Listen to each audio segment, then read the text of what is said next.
அனைத்து ஆன்மீக நண்பர்கள் அனைவருக்கும் வணக்கம். இன்னைக்கு நம்ம வீடியோ தொப்புல திருச்செந்தூர் முருகருடைய அதிசக்தி வாய்ந்த இந்த ஒரு வழிபாடுங்க.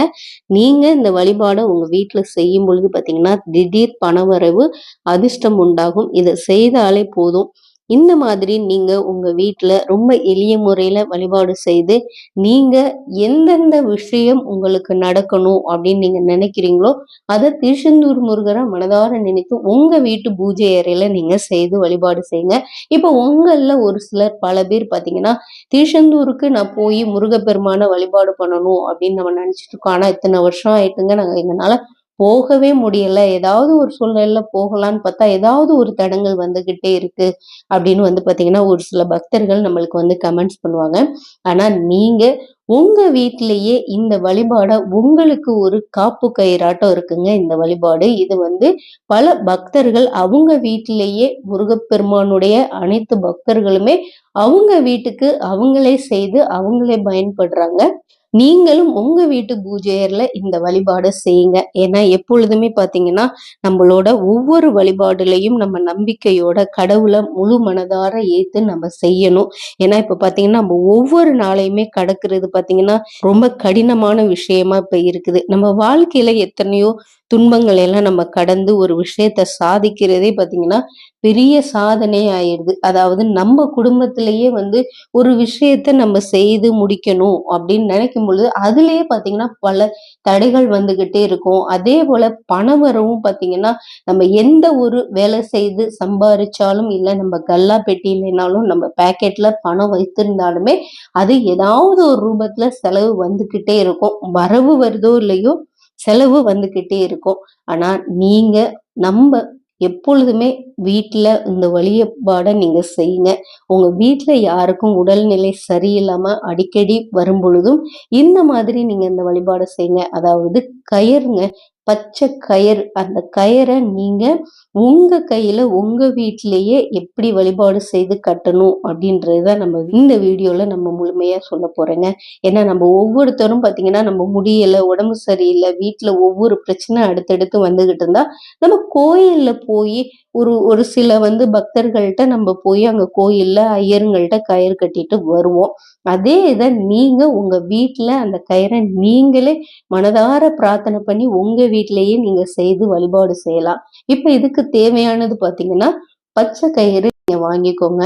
இல்லைன்னா ஒரு சிலர் சிகப்பு கயிறு கட்டுற வழக்கம் வச்சிருப்பாங்க. ஆனா இதுக்கு கருப்பு கயிறு பயன்படுத்தக்கூடாதுங்க.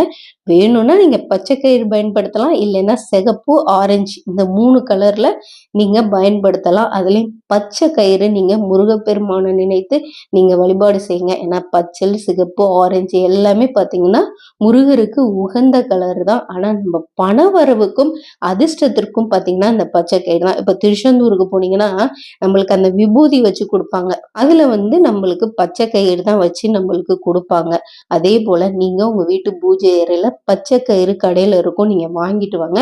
வாங்கிட்டு நீங்க உங்க வீட்டு பூஜை அறையில இதை எப்ப செய்யலாம்னு பாத்தீங்கன்னா வியாழக்கிழமை அன்னைக்கு செய்யுங்க. வியாழக்கிழமை அன்னைக்கு பாத்தீங்கன்னா முருகப்பெருமானுக்கும் ரொம்ப உகந்த நாள் தான். ஏன்னா நம்ம எல்லாருமே வியாழக்கிழமைனாலே குரு பகவானுக்கு உகந்தது அப்படின்னு நம்ம சொல்லுவோம். ஆமாங்க, திருச்செந்தூர் முருகருடைய திருத்தலத்துல பாத்தீங்கன்னா முருகப்பெருமான் நம்மளுக்கு 2 திருவுருவமா நம்மளுக்கு காட்சி கொடுக்கிறார். ஒண்ணு பாத்தீங்கன்னா திருச்செந்தூர் முருகர் சுப்பிரமணிய சுவாமி, இன்னொன்னு பாத்தீங்கன்னா அவர் குருமூர்த்தியாவும் நம்மளுக்கு அங்க அருள் பாலித்துக்கிட்டு இருக்கிறார். அதனாலதான் நீங்க உங்க வீட்டு பூஜையில வியாழக்கிழமை அன்னைக்கு இந்த பச்சை கயிறை வச்சு நீங்க வழிபாடு செய்யுங்க. எப்படின்னா விபூதி எடுத்துக்கோங்க. விபூதியை எடுத்து நீங்க அதை பரப்பிட்டு அதுல ஓம்னு எழுதுங்க. ஓம்னு எழுதிட்டு இந்த பச்சை கயிறை அதுல வைங்க. வச்சுட்டு நீங்க எந்த விஷயத்துக்கு உங்களுக்கு காப்பு கயிறா இருக்கணுமா, பணவரவுக்கு இருக்கணுமா அப்படின்றத நீங்க நல்லா பிரார்த்தனை பண்ணிக்கோங்க அந்த ஓம்னு எழுதிட்டு விபூதியில. அதுக்கப்புறம் நீங்க என்ன பண்ணணும்னா அந்த ஓம் இருக்கு இல்லையா, அதை சுத்திலும் இருக்கிற விபூதியை எடுத்து உங்களுடைய உள்ளங்கையில வைங்க. அதாவது இடது உள்ளங்கையில வச்சுட்டு அதோட இந்த பச்சை கயிறு இருக்கு இல்லையா, அதையும் உங்க உள்ளங்கையில வைங்க. வச்சுட்டு நீங்க அப்படியே இந்த இடது கையை கொண்டு, அதாவது இடது கையில தான் நீங்க கயிறு வச்சிருக்கீங்க. அதுக்கப்புறம் அந்த வலது கையால மூடிடுங்க. மூடிட்டு நீங்க 108 முறை ஓம் சரவணபவ சரவணபவன்னு நீங்க சொல்லி உச்சரிங்க.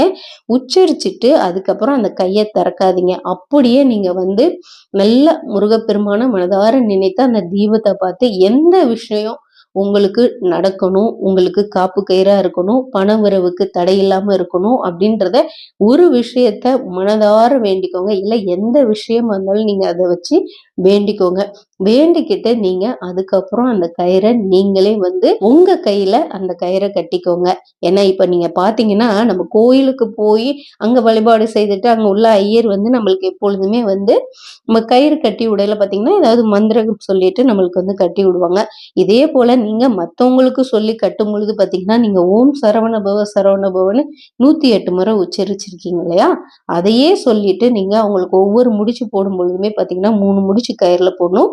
போடும் பொழுது பாத்தீங்கன்னா ஓம் சரவணபவ ஓம் சரவணபவ ஓம் சரவணபவன்னு 3 முறை நீங்க சொல்லி இந்த கயிறை நீங்க யாருக்கு வேணாலும் கட்டி விடலாம்.